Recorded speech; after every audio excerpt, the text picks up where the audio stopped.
Hi everyone. आज हम good pasture syndrome से स्टार्ट करेंगे। मैंने एंड टाइम आपको पढ़ाया था रैपिड प्रोग्रेसिव ग्लोमेरुलोनेफ्राइटिस के बारे में, जिसमें मैंने आपको उसकी टाइप 1 बताया था। टाइप 1 में क्या होता है, हमारे पास एंटी ग्लोमेरुलर बेसमेंट एंटीबॉडीज़ बनती हैं, जिसमें क्या होता है कि एंटीबॉडीज़ जो है वो ग्लोमेरुलर बेसमेंट जो है मेम्ब्रेन उसके डायरेक्टली उसके अगेंस्ट बनती है, जिसमें हमने गुड पास्चर सिंड्रोम के बारे में मैंने एग्जाम्पल दी थी। अब उसी को हम आगे कंटिन्यू करेंगे। गुड पास्चर सिंड्रोम में क्या होता है, जो हमारी बेसमेंट मेम्ब्रेन है इसके अगेंस्ट एंटीबॉडीज़ बनने लग जाती हैं। ठीक है, ये रैपिडली प्रोग्रेसिव ग्लोमेरुलोनेफ्राइटिस की टाइप 1 में आता है। इसमें होता क्या, मैंने आपको बताया था जो जब मैंने बेसिक जो क्लास ली थी नेफ्राइटिक और नेफ्रोटिक सिंड्रोम पे, जिसमें मैंने बताया था कि जो हमारे पास ग्लोमेरुलर फिल्ट्रेशन यूनिट है उसके 3 कंपोनेंट्स होते हैं, जिसमें मैंने पोडोसाइट्स के बारे में बताया था, एंडोथेलियल सेल्स के बारे में बताया था और बेसमेंट मेम्ब्रेन के बारे में बताया था। मैंने इन तीनों के प्रोटीन्स को डिस्कस किया था। वैसे ही मैंने बेसमेंट मेम्ब्रेन के बारे में बताया था कि वो टाइप 4 कोलेजन से बनी होती है ना, और लैमिनिन से बनी होती है ना। इवन मैंने बताया था कि वो हेपरन सल्फेट से भी बनी होती है, जो उसको नेगेटिव चार्ज देता है, इसलिए वो नेगेटिव एल्ब्यूमिन को वहाँ से पास नहीं होने देती है ना। वैसे वो जो टाइप 4 कोलेजन मैंने बताया था उसकी इसमें इस सिंड्रोम में क्या होता है, जो वो टाइप 4 कोलेजन है उसकी अल्फा 3 चेन है, उसके अगेंस्ट जो है हमारे इम्यून सिस्टम एंटीबॉडीज़ बनाने लग जाता है। ठीक है, जिसके कारण क्या होगा, ग्लोमेरुलर बेसमेंट मेम्ब्रेन में डैमेज होगा।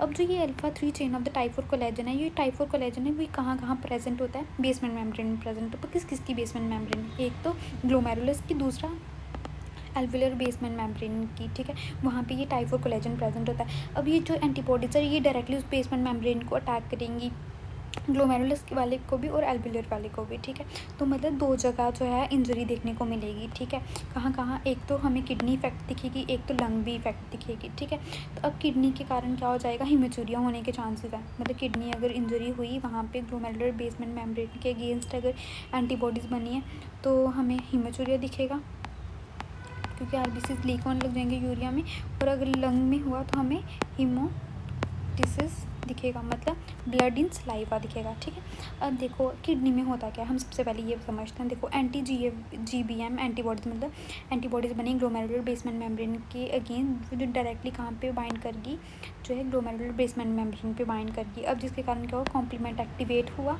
और वहाँ पे क्या हुआ कि इन्फ्लामेटरी सेल्स जो है वो इन्फिल्ट्रेट होने लगे, जिसके कारण ग्लोमेरुलस में इंजरी होगी। इंजरी के कारण क्या होगा, वहाँ पे इन्फ्लामेशन होगी और ये जो है डैमेज जो है वो प्रोग्रेस होता गया RPGN में। ठीक है, इसलिए इसको मैंने टाइप 1 RPGN में कंसिडर किया था। ठीक है, अब लंग्स में क्या होता है, वही सेम बेसमेंट मेम्ब्रेन है, ये जो एंटीबॉडी से अटैक करेंगे एल्विलर बेसमेंट मेम्ब्रेन को, जिसके कारण जो एल्विलर कैपिलरीज है उनमें जो इन्फ्लामेशन और डैमेज होने लग जाएगा, जिसके में हमें जो ब्लड है वो एल्विलाई में आने लग जाएगा और पल्मोनरी हेमरेज के कारण हमें वहाँ पे जो ब्लड है वो कहाँ पे दिखेगा, हमें सलाइवा में दिखेगा। ठीक है, अब हमें क्लिनिकल फीचर्स में मैंने बताया, हिमोचूरिया दिख सकता है, रेड ब्लड सेल कास्ट दिख सकते हैं, इवन हिमोप्टिसिस दिख सकती है, ब्लड इन सलाइवा दिख सकता है, डिसएपनिया दिखे, ब्रेथलेसनेस वगैरह दिख सकती है, और ये रैपिडली प्रोग्रेस करेगा रीनल फेलियर में। ठीक है, अब जो है क्या बोलते हैं उसको, लाइट माइक्रोस्कोपी में अगर हम देखें तो हमें ये थोड़ा क्रिसेंटिक ग्लोमेरुलोनेफ्राइटिस दिखाएगा। ठीक है, और इम्यूनोफ्लोरेसेंस में मैंने आपको बताया था ये टाइप 1 में, तो ये लीनियर पैटर्न शो करता है, जहाँ पे IgG की डिपोजिशन हो जाएगी किसके, अलॉन्ग द बेसमेंट मेम्ब्रेन। ठीक है,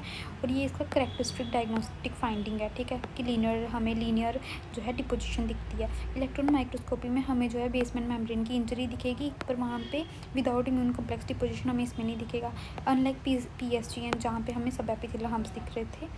ठीक है, यहाँ पे एब्सेंट होंगे, इसमें हमें क्या बेसमेंट मेम्ब्रेन की इंजरी बेसिकली दिखेगी। अब रोबिन्स का जो इसमें जो ये इम्यून कॉम्प्लेक्स को देखने के लिए जो डिपोजिशन वो हमें इम्यूनोफ्लोरेसेंस पे दिखेगी। ठीक है, इलेक्ट्रॉन माइक्रोस्कोपी में बस इंजरी दिखेगी हमें बेसमेंट मेम्ब्रेन की।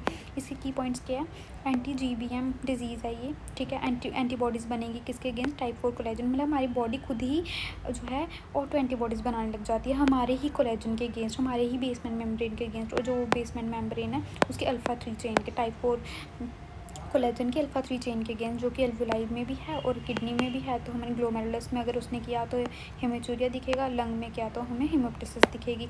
अब हमें लीनर डिपोजिशन दिखती है और क्रिसेंटिक ग्लोमेरुलस नेफ्राइटिस दिखता है। ठीक है, अब यहाँ हम देख लेते हैं पैथोजेनेसिस, मैंने आपको बता दी, एंटीबॉडीज़ बनी किसके against, alpha 3 chain of the type 4 collagen, जो ग्लोमेरुलर बेसमेंट मेम्ब्रेन बनाता है, कॉम्प्लीमेंट एक्टिवेशन हो गया और वहाँ पे इंजरी होने लग पड़ी। ठीक है, तो ये देखो binding of GBM antibody to the type 4 collagen, जिसके कारण दोनों जो मेम्ब्रेन्स है एल्वुलाई की भी और ग्लोमेरुलस की भी, उनमें क्या होगा, डैमेज हुआ, कॉम्प्लीमेंट एक्टिवेट हुआ, इन्फ्लेमेशन हुई, डैमेज हुआ, तो रैपिडली प्रोग्रेसिव ग्लोमेरुलोनेफ्राइटिस और पल्मोनरी हेमरेज में दो चीज़ें दिखती हैं, ग्लोमेरुलोनेफ्राइटिस भी दिखता है और पल्मोनरी हेमरेज भी दिखता है। और क्लिनिकल फीचर मैं सारे डिस्कस कर चुकी हूँ, ठीक है। ये टाइप 1 RPGN में आता है, ठीक है, ये मैंने सब बता दिया। इसमें देख लो हमें क्या दिख रहा है, क्रीसेंट बनता हुआ दिख रहा है, ठीक है, क्रीसेंट बनता क्योंकि RPGN में प्रोग्रेस कर रहा है। दूसरा हमें इम्यूनोफ्लोरेसेंस पे क्या दिखेगा, लीनियर पैटर्न दिखेगा। देखो मतलब यहाँ पे ज़्यादा हमें इम्यूनोफ्लोरेसेंस दिख रही है ना, एक लीनियर, ठीक है।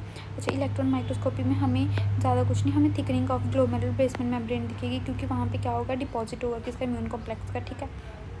अच्छा कि और उसकी ये भी दिखेगी, डिस्ट्रप्शन भी दिखेगी, ठीक है। अच्छा, और इस पे कोई भी हमें वो नहीं दिखेंगे, डिपॉजिट्स नहीं दिखेंगी, हमें बस वो थिक दिखेगी और उसमें डिस्ट्रप्शंस दिखेंगी। तो मैंने ये आपको बता दिया। इसमें हमें ट्रीटमेंट के लिए हम क्या करें, इम्यूनोसप्रेसिव ड्रग्स दे सकते हैं, ताकि हमारा जो इम्यून सिस्टम है एंटीबॉडीज़ ना बनाए अपने अगेंस्ट, ठीक है, जिसमें साइक्लोस्पोरिन्स दे सकते हैं, ठीक है, और स्टेरॉइड्स दे सकते हैं, स्पोर्टिव केयर दे सकते हैं, और प्लाज्मा फेरेसिस मतलब एंटीबॉडीज़ को रिमूव कर सकते हैं प्लाज्मा में, ठीक है। अच्छा, इसमें दो जो ऑर्गन्स टारगेट हुए थे, किडनी, ठीक है, और एक हुआ था लंग के कारण पल्मोनरी हेमरेज हुआ, किडनी के कारण रैपिडली प्रोग्रेसिव ग्लोमेरुलोनेफ्राइटिस हुआ, दोनों में टाइप 4 कोलेजन के अगेंस्ट बनी एंटीबॉडीज़, ठीक है। So this is all for today, thank you.